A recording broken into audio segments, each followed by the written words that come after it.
Hello everyone! Hey guys, how are you doing? How are you doing these days? I'm teacher Renata with English Upgrade Training, taking your English to the next level. Welcome again to our YouTube channel. This is a specialized channel where you learn a lot of business English vocabulary and interesting expressions.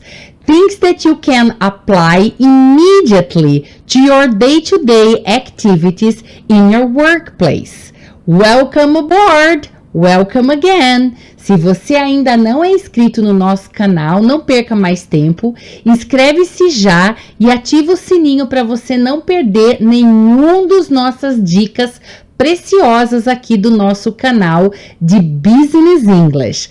E não esqueça de fazer parte dessa comunidade, que é uma comunidade de profissionais interessados em melhorar o seu inglês para uso profissional, para uso no seu trabalho. Vamos à dica de hoje, pessoal? A dica de hoje é sobre a expressão ter condições financeiras de ou não ter as condições financeiras de fazer alguma coisa. How can you say that in English, guys? So, how can you say ter condições financeiras in English? Any ideas? Any guesses? Have you ever heard this expression before? Well, I don't think you have. So, stick with me until the end of this video. Keep watching, guys. Keep learning, and you will see how you can use this expression in business English.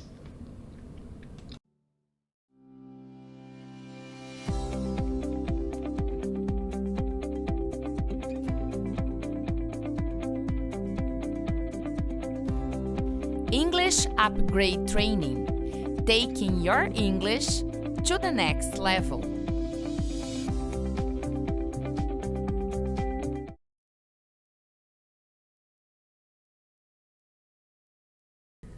So, hello guys, hello again.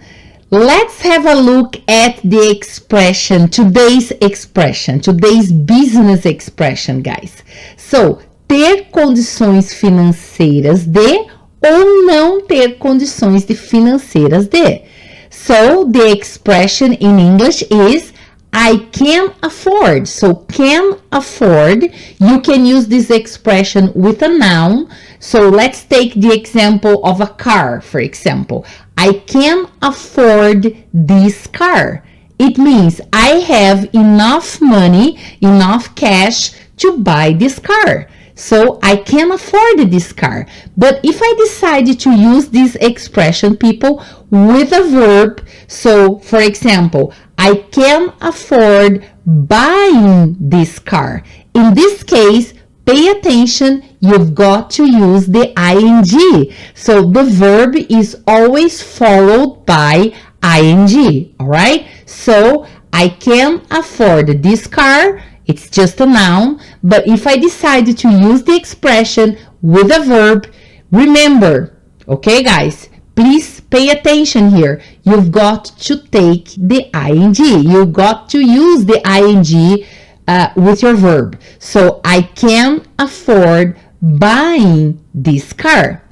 Of course, this expression could also be used in the negative form, okay? So, you could say, I can't afford this car, or I can't afford buying this car.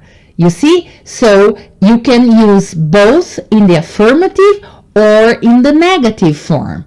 The important thing here is to pay attention if you're using a noun or a verb because of the ing. The verb must be followed by the ing, guys. Interesting, isn't it? So, have you ever used this expression before? So, from now on, you know how to use this expression in English. But hold your horses, it's not just yet. I have more information for you in the next slides. So, in the next slides, in the next video, as the continuation here, you are going to see this expression in sentences. So let's have a look at some sentences next, guys.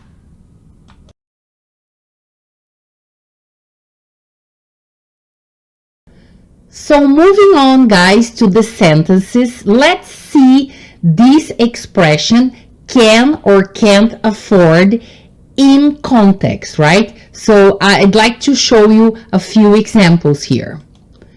So let's have a look at the first one. The price of the new equipment is way above what we can afford. So the price of this new equipment, this new machinery, is too high. It's way above what we can afford. What we can afford.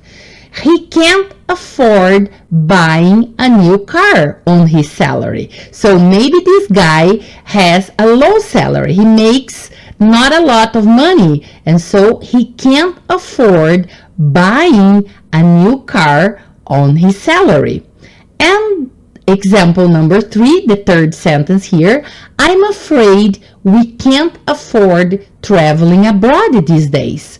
The dollar rate is so high, guys. So I'm afraid we can't afford traveling. Pay attention at the verb travel with the ing here, followed by the ing, right? So we can't afford traveling abroad these days. It's too expensive. We don't have enough money. We can't afford traveling abroad these days. So as you can see, guys, all these examples here are being used in the literal sense. So they're literally talking about having enough money or not having enough money to do something, to buy something, all right? So this is money related, it's a money related expression, and all these sentences have been used in the literal way, in their literal sense.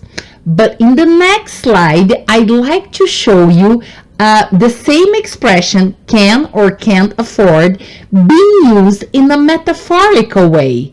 You know, it's not the literal. We are not to talk about literally talking about money, but we are going to talk about a metaphorical way to say, to use this expression. So stick with me and keep watching, because in the next slide, you are going to have a continuation of these sentences, people. All right, guys, like I promised, as promised, let's have a look at some ways, some examples to use the same expression can or can't afford, but with a different meaning, a metaphorical meaning. So in this case, we are going to use the same expression, meaning não podemos nos dar ao luxo de. So it's not necessarily related to money, having enough cash, enough money to do or to buy something, but I'm using the same expression in a metaphorical way, meaning poder se dar ao luxo ou não poder se dar ao luxo de. So let's have a look at these examples, people.